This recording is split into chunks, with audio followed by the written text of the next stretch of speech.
उत्तर प्रदेश में नई प्राथमिक स्तर की शिक्षक भर्ती की मांग को लेकर के आज पूरे दिन लखनऊ में अभ्यर्थियों के द्वारा धरना प्रदर्शन दिया गया है। इसके बाद से आज का पूरा निष्कर्ष क्या निकला, इसके बारे में हम लोग बात करेंगे। साथ ही उत्तर प्रदेश में पिछले 69,000 सहायक अध्यापकों की भर्ती में लगातार ये बातें निकल करके आ रही हैं। माननीय बेसिक शिक्षा मंत्री जी ने भी कहा था कि पद नहीं जुड़ेंगे 22,000, लेकिन अब कुछ ऐसी परिस्थितियां बन सकती हैं जिससे सरकार ना चाहते हुए भी पदों को उसमें जोड़ना पड़ सकता है। साथ ही डीएलएड 2019 प्रमोट मुद्दे पर भी आज कुछ प्रमुख अपडेट्स आई हैं जिसे आपको जानना बेहद जरूरी है यदि आप भी 19 बैच से संबंधित हैं या फिर बैक पेपर की परीक्षा का वेट कर रहे हैं। तो अंत तक बने रहिएगा इस वीडियो के साथ बिना किसी पार्ट को स्किप किए हुए। नमस्कार दोस्तों, मेरा नाम है नीरज और आप देख रहे हैं करियर बिट यूट्यूब चैनल। अगर आप इस चैनल पहली बार विजिट कर रहे हैं तो इसको सब्सक्राइब करते हुए बेल आइकन को प्रेस करना ना भूलें। आज एससीईआरटी कार्यालय पर नई प्राथमिक स्तर की शिक्षक भर्ती मांग को लेकर के अभ्यर्थी वहां पर धरना देने वाले हैं। इस बात का पूरा शासन प्रशासन को पहले से अवगत था, जिसकी वजह से सुबह से ही वहां पर भारी संख्या में पुलिस बल तैनात कर दी गई थी। भारी संख्या में पुलिस बल तैनात होने के बावजूद अभ्यर्थियों ने शांतिपूर्ण तरीके से सुबह धरना प्रदर्शन शुरू किया। उसके कुछ वीडियोज आप स्क्रीन पर देखिए।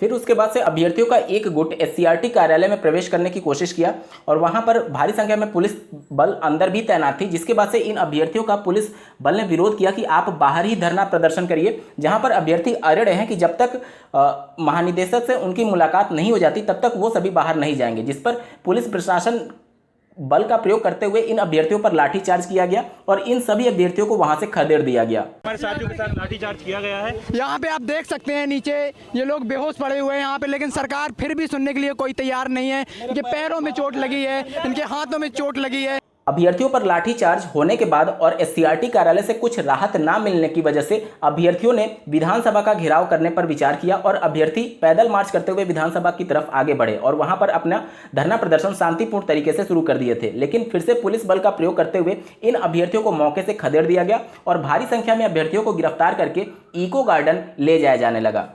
ये देखिए हमारे साथियों को आगे गाड़ी में ले जाया जा रहा है। पूरे दिन भर के सार की बात की जाए तो हालांकि अभ्यर्थियों को कोई खास रिस्पांस ना तो सरकार दी है, ना ही एससीईआरटी की तरफ से कुछ उनको वार्तालाप के लिए बुलाया गया है। लेकिन कम से कम ये मैसेज जरूर अभ्यर्थियों ने सरकार को दे दिया है कि भले ही आप एक दो दिन के धरने को कुचल दें, लेकिन युवाओं के द्वारा फिर से जोश के साथ उठ करके आपका विरोध तब तक किया जाएगा जब तक कि नई प्राथमिक स्तर की शिक्षक भर्ती की मांग को लेकर के आप उनके मुद्दे को गंभीरता से नहीं लेते हैं।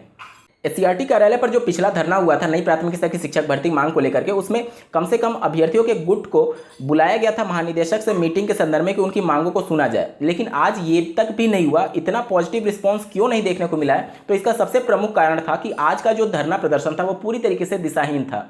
जो भी नेतृत्व करता थे उनकी तरफ से कुछ खामियां देखने को मिली हैं, जिसकी वजह से जो छात्र नेता वहां पर उपस्थित थे अलग अलग गुट से, वो सभी अपनी मांगों को इस प्रकार से वहां पर रिप्रेजेंट कर रहे थे जैसे सभी की मांगें अलग हों, जबकि चाहिए ये था कि सभी की मांग नई प्राथमिक स्तर की शिक्षक भर्ती की थी।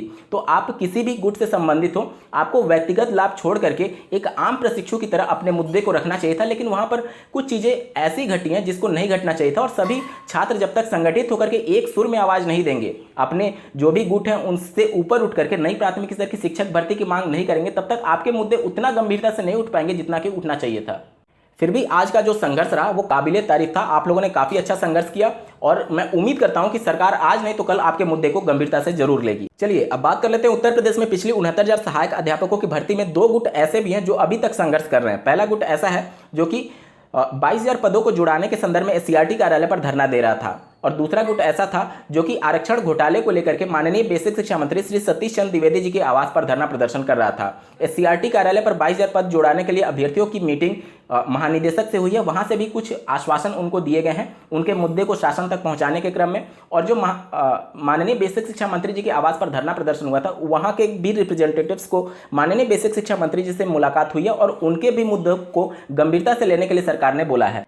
स्क्रीन पर आप न्यूज देख पा रहे होंगे, 69,000 के ओबीसी अभ्यर्थियों को आश्वासन माननीय बेसिक शिक्षा मंत्री ने दिया है। आयोग की रिपोर्ट देखने के बाद कार्रवाई करेंगे और अभ्यर्थियों से शिक्षा मंत्री ने 4 दिन का समय मांगा है। जैसा कि आपको ज्ञात होगा, माननीय उप मुख्यमंत्री को पहले ही आरक्षण घोटाले मामले को लेते हुए अभ्यर्थियों ने ज्ञापन दिया था, जिसमें 20,000 पदों के आरक्षण घोटाले की बात कही थी।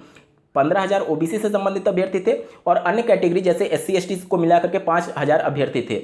तो यहाँ पर अब भले ही माननीय बेसिक शिक्षा मंत्री जी ने पहले ये स्पष्ट किया था कि उसमें 68,500 से बची हुई 22,000 सीटों को 69,000 में नहीं जोड़ा जाएगा, लेकिन अब अगर इनकी मांगों को गंभीरता से लिया जाता है तो जाहिर सी बात है पद को जोड़ना पड़ेगा, क्योंकि 69,000 में जो पहले चयन हो चुके हैं अभ्यर्थियों के, अब उनके मेरिट को अगर डिस्टर्ब किया जाता है तो पूरा 69,000 शिक्षक भर्ती का मामला ही फंस सकता है। तो इस वजह से उन अभ्यर्थियों को और उनके मेरिट को सरकार छेड़छाड़ नहीं करना चाहेगी, और जो भी अभ्यर्थी लगभग 20,000 जो बातें निकल करके आ रही हैं, अगर इनको भी चयन देना होगा, क्योंकि सरकार अब इनकी मुद्दों को गंभीरता से लेने के लिए विवश है, क्योंकि लगातार विपक्ष इस पर हमलावर है आरक्षण घोटाले को लेकर के, क्योंकि ये आरक्षण मुद्दा ऐसा है कि अगले विधानसभा चुनाव में वर्तमान सरकार को काफ़ी नुकसान पहुंचा सकता है। आप लोग देखते होंगे उत्तर प्रदेश में जो भी चुनाव होता है वो खास करके दलित समाज, ये समाज, वो समाज, अपने जाति पाति आदि मुद्दों पर होता है। तो यहाँ पर आरक्षण मामला बहुत ज़्यादा सेंसिटिव है, इसको लेकर के सरकार कभी भी रिस्क नहीं लेगी। भले ही वो नए पदों को जोड़ने की बात से इनकार करती रही हो, लेकिन अब उसकी मजबूरी बन गई है, क्योंकि विपक्ष पूरी तरीके से हमलावर है और नेशनल न्यूज़ में भी ये बातें निकल करके आ रही हैं कि प्रदेश सरकार ने आरक्षण में घोटाला किया है। तो इस सब को देखते हुए सरकार बिल्कुल बैकफुट पर है, और भले ही 51,112 पदों में से ही क्यों ना जोड़ना पड़े, लेकिन वो विवश है इन अभ्यर्थियों को राहत देने के संदर्भ में। तो आप देखेंगे कि भले ही 68,500 की 22,000 सीटों को ना जोड़ा जाए, लेकिन 51,112 में से पदों को जोड़ा जा सकता है। वहीं बात करें 69,000 सहायक अध्यापकों की भर्ती में थर्ड काउंसलिंग से चयनित अभ्यर्थियों के सुपर टेट के मार्क्स वेरीफाई नहीं हो पा रहे थे, क्योंकि उनका जो अंक पत्र था वो वेबसाइट से हटा दिया गया था, जिसके बाद से सचिव परीक्षा नियामक प्राधिकारी कार्यालय द्वारा आज दिनांक 5 जुलाई 2021 को सचिव बेसिक शिक्षा परिषद को पत्र लिखते हुए फिर से इनके डेटा को अवेलेबल कराया गया है। स्क्रीन पर आप देख पा रहे होंगे 69,000 सहायक अध्यापक भर्ती परीक्षा 2019 में उत्तीर्ण अभ्यर्थियों के प्राप्तांक के सत्यापन के संबंध में यहाँ पर वेबसाइट बताई गई है btcexam.in। इस पर फिर से उनके अंक को अवेलेबल करा दिया गया और वेरिफिकेशन हो सकता है। यहाँ पर आप देख सकते हैं उत्तर प्रदेश परीक्षा नियामक प्राधिकारी कार्यालय यानी पीएनपी के जो नए सचिव थे उन्होंने अपना पदभार ग्रहण कर लिया है, और उनके सिग्नेचर आप स्क्रीन पर देख पा रहे होंगे। बात करेंगे DElEd 2019 batch third semester promote मुद्दे को लेकर के। आज अभ्यर्थियों के द्वारा पीएनपी, एससीईआरटी और शासन को चारों तरफ से घेरने की कोशिश की गई है, जिसमें काफी हद तक उनको सफलता मिली है। सबसे पहले अभ्यर्थियों का एक गुट पीएनपी के नए सचिव से मिलने के लिए पीएनपी कार्यालय पर उपस्थित था, जहां पर अभ्यर्थियों ने पीएनपी के नए सचिव को सारी समस्याओं से उनको अवगत कराया, जिस पर पीएनपी के सचिव का ये कहना था कि वो चूंकि डाइट प्रचारित थे इससे पहले, उसके वजह से वो सभी समस्याओं को बेखूबी समझते हैं और उनकी सारी संवेदना इन अभ्यर्थियों के साथ है, जो कि अभी तक इनके तृतीय सेमेस्टर पर कुछ भी फैसला नहीं हो पाया। लेकिन उन्होंने स्पष्ट शब्दों में ये कहा कि पीएनपी के जो पुराने सचिव थे श्री अनिल भूषण चतुर्वेदी जी, उन्होंने आपके प्रमोट मुद्दे को लेकर के एससीईआरटी को पत्र लिखा हुआ है। उसके बाद से अभ्यर्थियों का एक गुट एससीईआरटी कार्यालय पर भी उपस्थित था, क्योंकि पीएनपी के जो पुराने सचिव थे श्री अनिल भूषण चतुर्वेदी जी, उनका ट्रांसफर एससीईआरटी पर हुआ, जहां से अभ्यर्थियों ने ये कंफर्म किया कि एससीईआरटी कार्यालय पर अभी उसकी क्या स्थिति है। तो उन्होंने ये अवगत कराया कि आपके मुद्दे को शासन तक पहुंचा दिया गया, और जो पीएनपी ने लेटर भेजा था उसको एससीईआरटी ने उत्तर प्रदेश सरकार को भेज दिया है। अब जो भी पेंडिंग्स हैं वो प्रदेश सरकार के पास है, और वहां से आदेश आने के बाद तृतीय सेमेस्टर को प्रमोट कर दिया जाएगा। उसके बाद से अभ्यर्थियों का एक गुट माननीय बेसिक शिक्षा मंत्री श्री सतीश चंद्र द्विवेदी जी के आवास पर उपस्थित था, उनसे मुलाकात करने के संदर्भ में। लेकिन वहां पर चूंकि 69,000 सहायक अध्यापकों की भर्ती को लेकर के अभ्यर्थी भारी संख्या में उपस्थित थे और धरना प्रदर्शन कर रहे थे, और उनके प्रतिनिधि मंडल से लगातार माननीय बेसिक शिक्षा मंत्री जी मिल रहे थे, जिसकी वजह से इन अभ्यर्थियों को समय देने के बावजूद भी वो उनसे नहीं मिल पाए, जिसके बाद से डीएलएड के रिप्रेजेंटेटिव्स माननीय उप मुख्यमंत्री के पास जाकर के अपना ज्ञापन सौंपे हैं, और माननीय उप मुख्यमंत्री ने उनको आश्वासन दिया कि आपके प्रमुख मुद्दों को वो माननीय बेसिक शिक्षा मंत्री जी तक पहुंचा देंगे, और उन्होंने उनके ज्ञापन को फॉरवर्ड भी करा दिया है। तो अब शासन प्रशासन और पीएनपी एससीईआरटी तक सभी तक उनके मुद्दे गंभीरता से उठ चुके हैं, और अब जो कुछ भी पेंडिंग्स है वो सरकार के पास ही है, और सरकार पर जिस प्रकार से अभ्यर्थियों ने आज दबाव बनाया, निश्चित तौर पर वो काबिले तारीफ थी, और इसका परिणाम आपको बहुत जल्द देखने को मिल सकता है।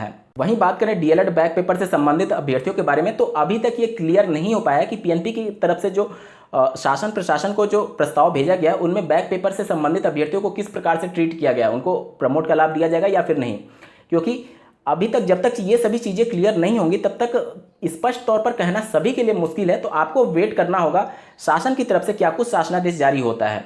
तो आप सभी जिनका भी बैक लगा होगा आप अपने बैक पेपर की तैयारी जरूर करते रहिएगा, क्योंकि शासन प्रशासन और पीएनपी एससीईआरटी के पिछले रवैये को देखते हुए अभी तक तो ये क्लियर है कि आपको प्रमोट का लाभ नहीं दिया जा सकता है। लेकिन अगर उनके द्वारा कुछ नरमी बरती गई तो हो सकता है कि आपको कुछ राहत भी दिया जा सकता है, लेकिन जब तक ऑफिशियल नोटिफिकेशन जारी ना हो जाए तब तक कुछ भी कहना जल्दबाजी होगा। उम्मीद करता हूं आपको ये वीडियो पसंद आया होगा। ऐसे ही महत्वपूर्ण अपडेट्स के लिए इस चैनल को सब्सक्राइब करना ना भूलें। इस वीडियो को देखने के लिए आपका बहुत बहुत धन्यवाद। भगवान करे आपका दिन शुभ हो।